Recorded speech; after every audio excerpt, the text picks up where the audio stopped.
Buenas, esto es BIM Praxis, el podcast donde el BIM se encuentra con la inteligencia artificial. Exploramos la ciencia, la tecnología y el futuro desde el enfoque de la arquitectura, ingeniería y construcción. ¡Empezamos!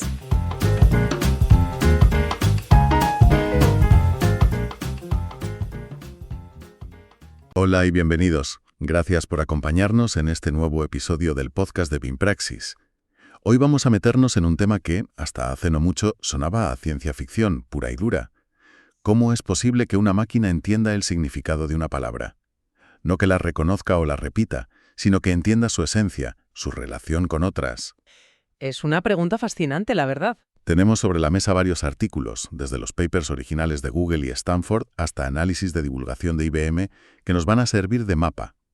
La misión es ver cómo pasamos de tratar las palabras como simples etiquetas a verlas como puntos en un complejo mapa de significados. Vale, para empezar a desgranar esto, la idea clave que se repite en todas las fuentes es que hay que convertir las palabras en números. Pero claro, no se trata de asignar un 1 a gato y un 2 a perro. No, para nada. Es algo mucho más sofisticado. Se habla de representarlas como vectores en un espacio de muchísimas dimensiones. Exacto. Y ahí está el kit de la cuestión. No son números al azar, son coordenadas. Lo que se crea es una especie de universo matemático, donde las palabras son estrellas. Un artículo de datos.gov.es lo explica con una analogía muy buena. A ver. Dice que en ese universo, las palabras planeta, estrella y galaxia formarían una constelación, estarían muy juntas. Pero la palabra cuchara estaría en otra parte del cielo completamente distinta. La distancia entre ellas representa la similitud de su significado. Entiendo. Es como un mapa conceptual, pero generado matemáticamente. Pero aquí me surge una duda. Un mapa normal tiene 2 dimensiones, 3 a lo sumo. Pero en las fuentes se habla de espacios de 100, 300 o incluso más dimensiones. ¿Cómo se mide la distancia ahí? No puedes usar una regla, ¿no? Esa es la pregunta clave. Y la respuesta es sorprendentemente elegante.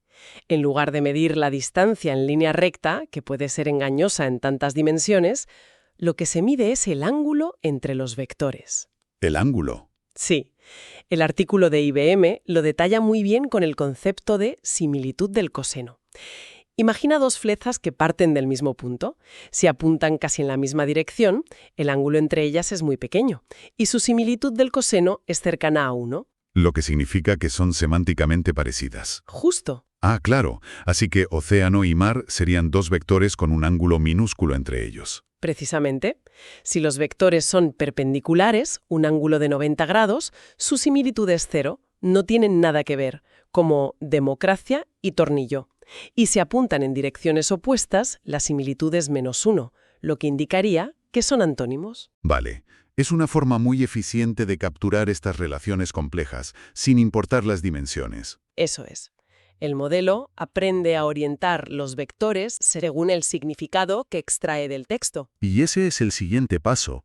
¿Cómo aprende la máquina a crear este mapa? Porque alguien no se sienta a colocar río cerca del agua a mano.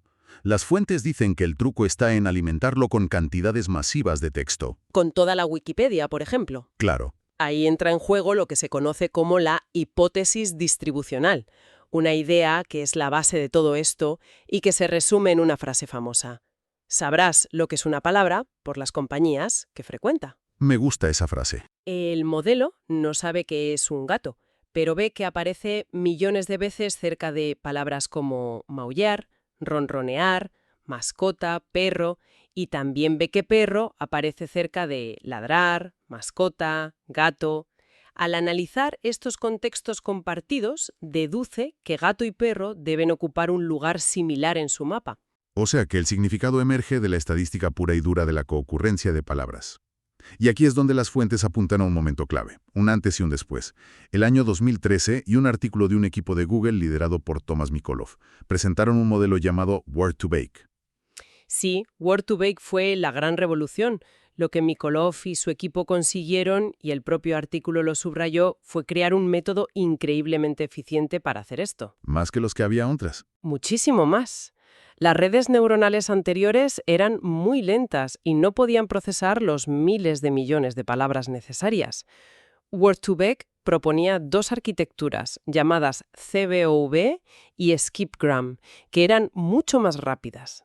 Espera, ¿por qué dos modelos diferentes? ¿CBOV y SkipGram? ¿No era uno simplemente mejor que el otro? Es una buena pregunta, porque el paper explica que existe un toma y daca. El modelo CBOV, que son las siglas de, Continuous Bag of Words, funciona como un juego de rellenar el hueco. ¿Cómo? Le das la frase "el gato se subió al" y tiene que predecir "tejado". Es muy rápido y funciona muy bien para palabras frecuentes. Entendido. ¿Y SkipGram? SkipGram hace exactamente lo contrario, que es un poco menos intuitivo, pero muy potente. Le das la palabra gato y tiene que predecir las palabras que probablemente la rodean. Él se subió al tejado. Ah, vale, el proceso inverso. Exacto. Y resulta que este enfoque, aunque es computacionalmente más costoso, aprende representaciones de muchísima más calidad para las palabras raras o menos frecuentes, lo cual fue un avance enorme. Permitió crear mapas de palabras mucho más ricos y detallados. Y esa eficiencia fue lo que les permitió descubrir algo que parece pura magia. Todas las fuentes lo citan como el ejemplo paradigmático, la álgebra vectorial. La famosa ecuación, vector de rey menos vector de hombre más vector de mujer, da como resultado... Un vector muy, muy cercano al de reina. Un momento. ¿Me estás diciendo que la máquina, sin tener ni idea de qué es un rey, una monarquía o el género, puede deducir esa relación conceptual simplemente haciendo una resta y una suma de coordenadas? Pues sí, en su espacio multidimensional. Es alucinante. Es que es justo eso. El modelo no aprende conceptos, aprende relaciones. La relación entre hombre y mujer es un cierto vector, una dirección y una distancia en ese espacio. Y resulta que esa misma flecha vectorial es la que conecta rey con reina o tío con tía. El modelo captura la relación masculino-femenino como una dirección constante. Fascinante. Y lo que es aún más increíble, y esto lo detallan en el paper, es que no se limita a analogías semánticas, también captura relaciones sintácticas. Por ejemplo, la relación entre caminar y caminando es el mismo vector que la que hay entre correr y corriendo. O sea que captura el concepto de gerundio. Justo. Para probar esto, los autores crearon un conjunto de pruebas con miles de estas preguntas de analogías. Por primera vez, se podía medir objetivamente la calidad del conocimiento semántico de un modelo. Viendo lo de Word2Vec y su análisis del contexto cercano, pero me da la sensación de que se está perdiendo información al mirar solo una ventana de unas pocas palabras a la vez.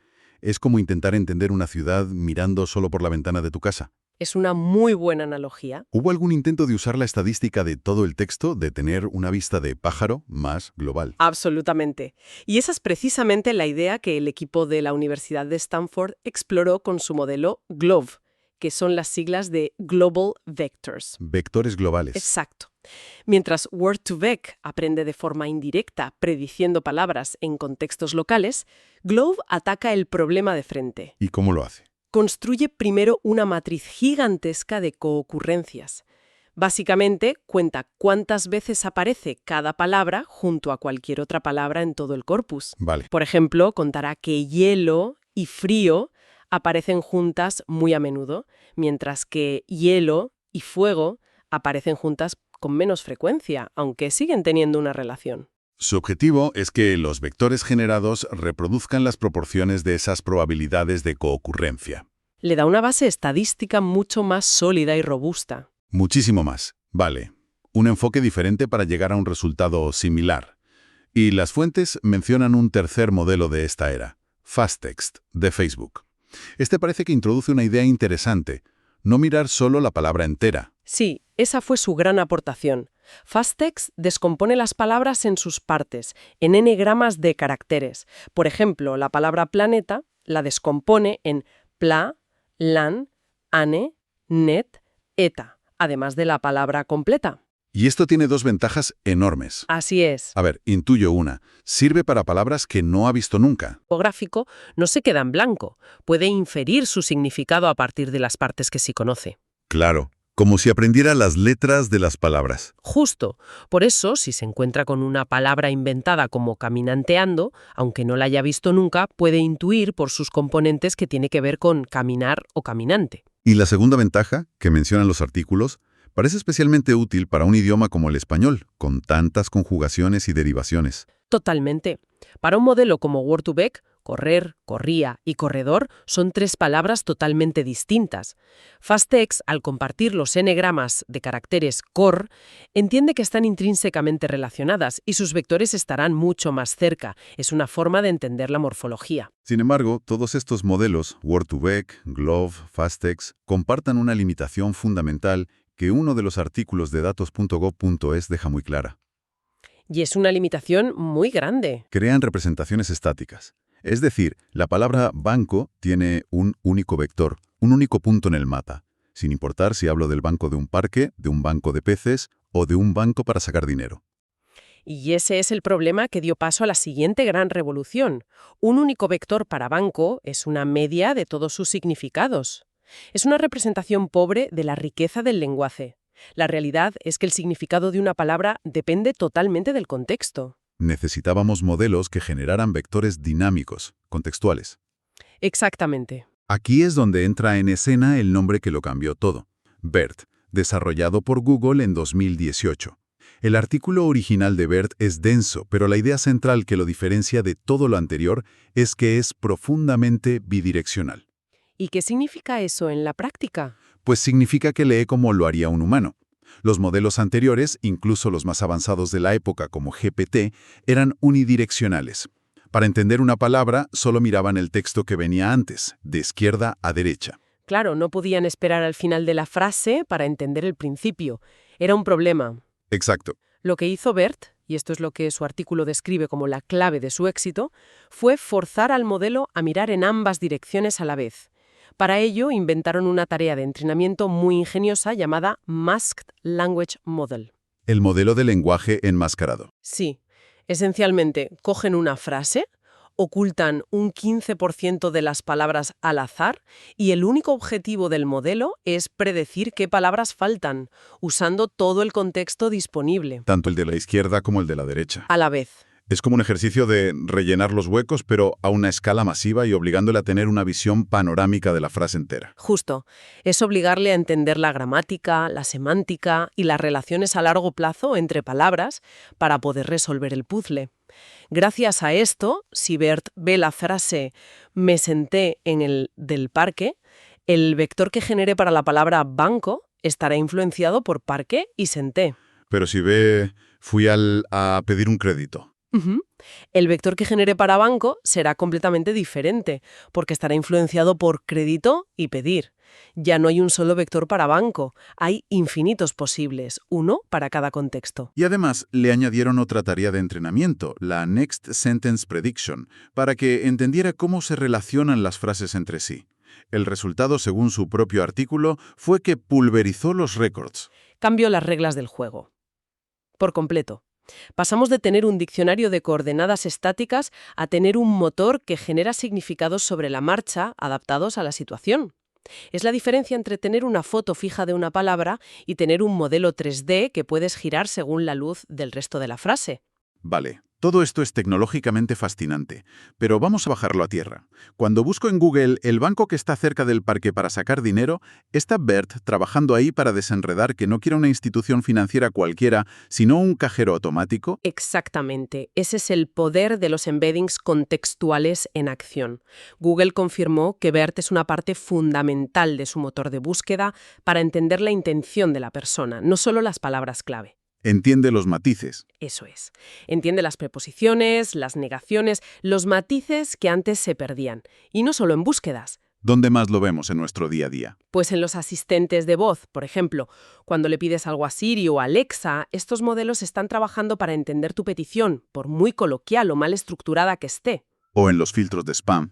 También, un filtro antiguo veía la palabra oferta y quizá marcaba el correo como spam.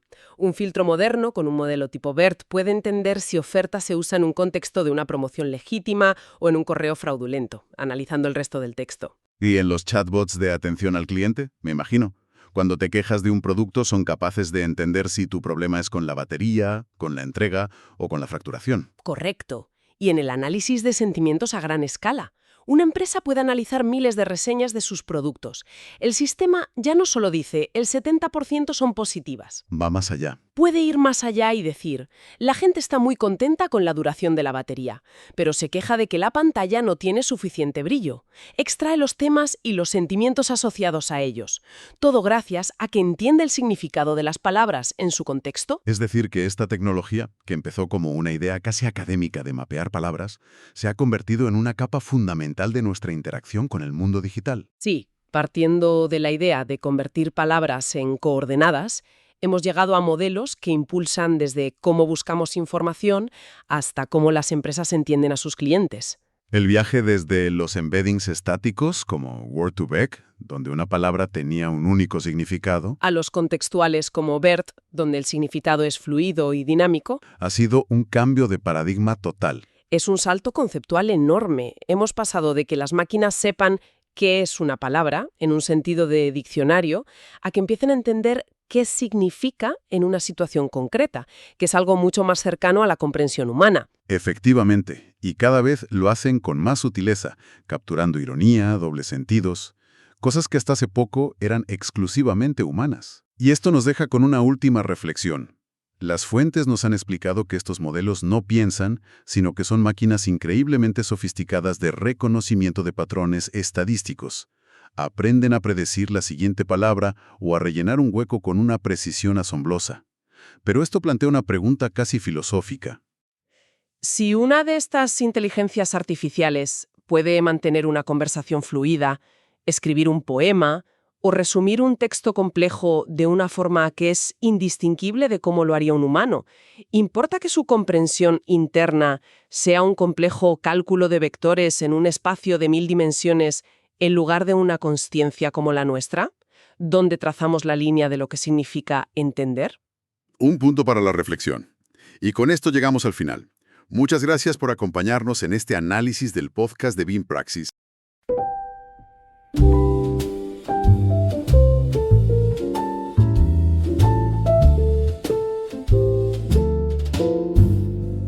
Y hasta aquí el episodio de hoy. Muchas gracias por tu atención.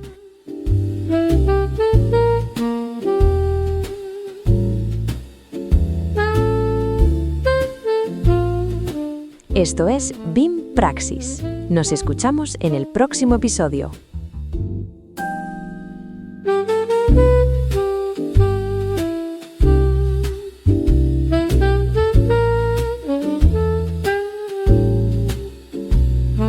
Thank you.